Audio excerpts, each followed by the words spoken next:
കാലാകാലങ്ങളിൽ അവൻ ചില വ്യക്തികളെ ഓരോ ദേശത്തു നിന്നും തിരഞ്ഞെടുത്തിട്ടുണ്ട്. തന്റെ ഇഹലോകവാസത്തിൽ യേശു തിരഞ്ഞെടുത്ത ഒരു പാപിനിയായ സ്ത്രീയായിരുന്നു ശമരിയാക്കാരി. യോഹന്നാന്റെ സുവിശേഷം 4-ാം അധ്യായം ആധാരമാക്കി ശമരിയ സ്ത്രീയുടെ മാനസാന്തരത്തിന്റെ കഥ സ്കിറ്റിന്റെ രൂപത്തിൽ അവതരിപ്പിക്കുകയാണ് പള്ളിത്തോട് ന്യൂ ഇന്ത്യ ചർച്ചിലെ സഹോദരിമാർ.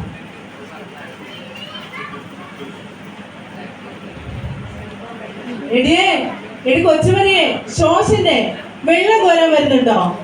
ആ വരുന്നു ചേച്ചിയെ. നിന്നോടൊക്കെ നേരത്തെ കാലത്ത് വെള്ളം കോരാൻ പോകണമെന്ന് പറഞ്ഞിട്ടുള്ളതല്ലേ?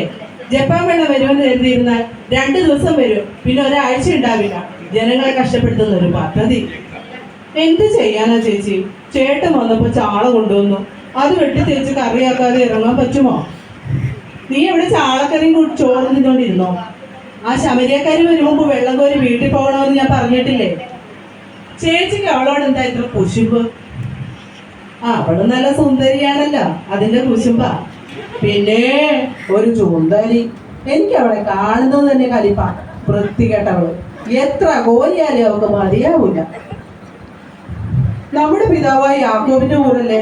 ഇവിടെ എല്ലാവർക്കും വെള്ളം ആവശ്യത്തിനുണ്ടല്ലോ. ചേച്ചി അവളെ ഇങ്ങനെ വെറുക്കരുത്.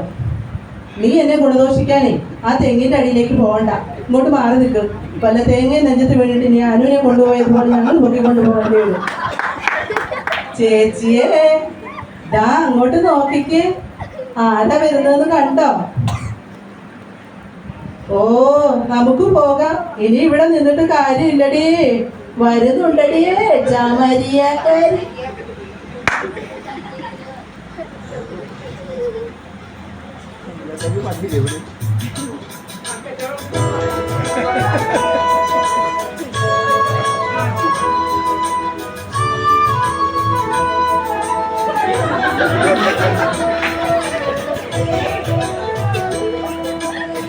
നട്ടുച്ച നേരത്ത് കിണറിന്റെ തീരത്ത് വെള്ളത്തിനായി കാത്തിരിക്കും. നാടി ഒരു പാത്രം ദാഹജലം നീ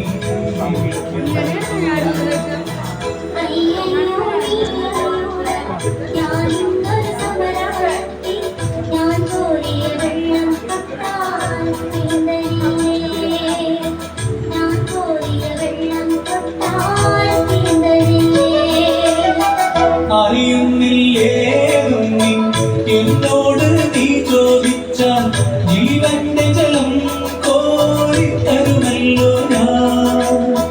ജീവന്റെ ജലം കോരി തരുമല്ലോ ഞാൻ.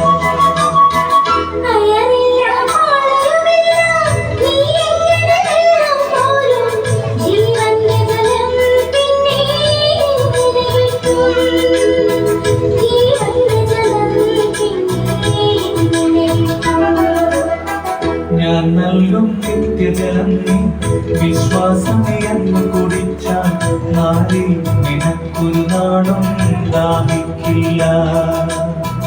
നാളെ നിനക്കൊരു നാളും ദാഹിക്കില്ല.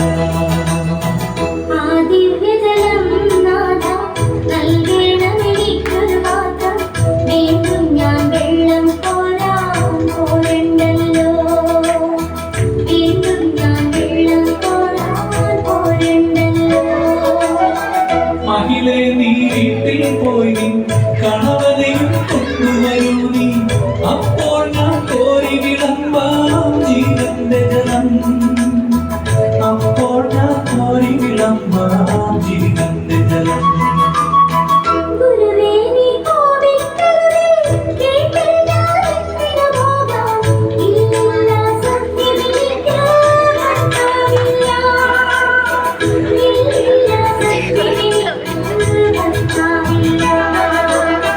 നീ ചൊന്നത് സത്യം തന്നെ. കണവന്മാരഞ്ചുണ്ടായി. ഇപ്പോഴുള്ളവനോ നിന്റെ ഭർത്താവല്ല. ഇപ്പോഴുള്ളവനോ നിന്റെ ഭർത്താവല്ല.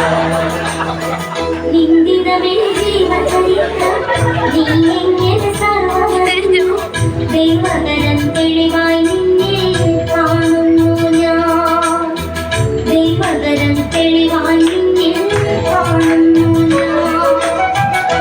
മകളെ നീ ശങ്കിക്കേണ്ട, ദൈവത്തിൻ പുത്രൻ തന്നെ നിൻ മുമ്പിൽ നിൽക്കുന്നു, നീ അറിഞ്ഞുകൊള്ളുക.